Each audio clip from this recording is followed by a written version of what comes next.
Good evening and welcome back to 31 Horror Nights. It's October 6th and tonight's movie is Ratter. Ratter is a 2015 found footage camera POV movie that has a plot and premise very similar to an older movie, Alone with Her. A stalker spies on a young woman with a bunch of cameras in her apartment, except instead of hidden cameras, it's like hacking into webcams and phones and things like that. The leads are two relatively high-profile actors, Ashley Benson and Matt McGorry. Benson plays the one being stalked, and McGorry, I'm pretty sure, plays the stalker, and if you know anything about Matt McGorry's public image, that's kind of amusing to me. If you remember from my video on it, I did not like Alone with Her. The entire thing made me very uncomfortable because it felt very voyeuristic, which is the point, and it was also just the process of seeing this complete stranger ruin this young woman's life and try to make her emotionally dependent on him. In fact, now that I think about it, I wonder why I decided to watch this movie at all, because I doubt it's going to be much different in Ratter. But I've been surprised in the past, maybe I'll be surprised again. I'm going to go watch the movie and find out. Well, this movie did not surprise me at all. I'm giving it the same rating I gave Alone with Her, a 4 out of 10, but for completely different reasons. If Alone with Her was too effective, too good at making the audience uncomfortable, and made it so that you knew that the victim would not be able to figure out what was happening before it was too late, this movie is the opposite. Ratter is not scary, it's just kind of boring. It's certainly not as unpleasant an experience as Alone with Her, but it's also not nearly as effective. In fact, if I had to pick between the two, I prefer Alone with Her over Ratter. The performance of Ashley Benson as our main character, Emma, was not at all the problem. She was fine. I didn't care for Matt McGorry's performance because they clearly were trying to create this certain archetype of a character, the sort of socially awkward, nerdy type of guy, except he does not fit the bill. He doesn't look the type, and he doesn't act the type. I had no trouble believing that Doug from Alone with Her was a socially awkward loser who doesn't get a lot of ladies. That is not the case with Michael, who is Matt McGorry's character. And, again, to compare the two movies, with Alone with Her, these were security cameras that were set up to have good vantage points and show you a lot of what was happening.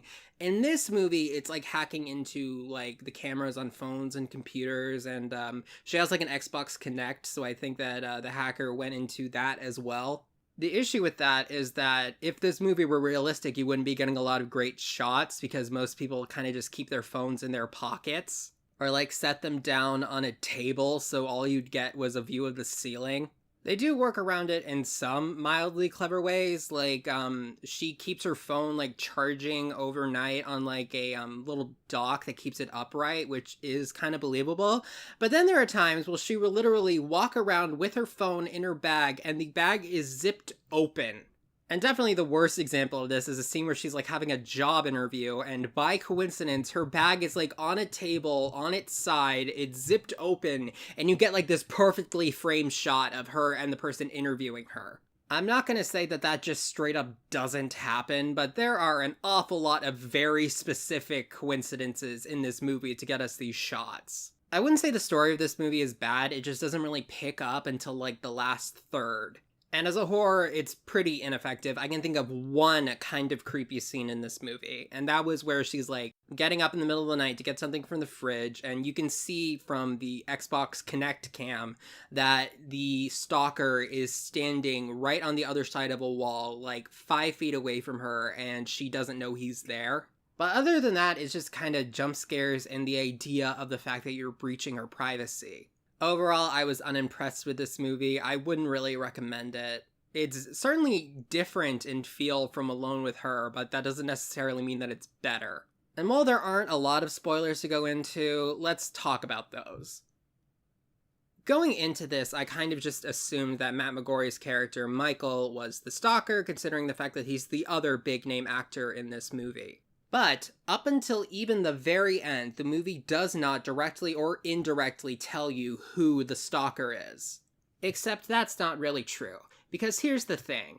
I know that Michael is Emma's stalker. There's no doubt in my mind. They gave it away in the very first scene that you see him in. One of the first scenes is Emma in her college class, and she's taking notes on her computer, and you can see through a webcam. The scene ends when the class ends, and I saw that Matt McGorry was in the background, so I went back and just to see if he was there the entire time. And not only was he there the entire time, on multiple occasions, you see him look directly into her webcam. This wasn't like a 1,000-yard stare, these were direct pointed glances. No one who didn't know that that webcam was recording would do that. It was such an obvious thing. I was thinking that was supposed to be foreshadowing for the reveal at the end that Michael's the stalker, but they never do that. They even keep trying to throw in what I thought were red herrings, but since there wasn't the twist at the end that he was the stalker, it makes me wonder what they were even going for. I refuse to believe that there was an oversight that severe. So I guess that was just supposed to be a clue left for the audience, except it was very obvious if you were looking for it. And if you see it on your first watch like I did, that makes all this wondering who the stalker is and showing all these potential suspects, it makes it all feel kind of pointless. Just like the horror, just like the quote-unquote mystery, the ending of this movie is just like everything else, half-assed and underwhelming. It's literally she's on a like FaceTime call with her mom, and the stalker cuts the power to her apartment, and then it like just runs up and grabs her, and the entire time the mom is just losing her mind watching it, and then he just closes the laptop and the movie ends. This entire movie just kind of feels like it's going through the motions. There's nothing necessarily bad about it, but there's also nothing really good in it either. Overall, I did not much care for it. Thank you for listening. I'll see you tomorrow.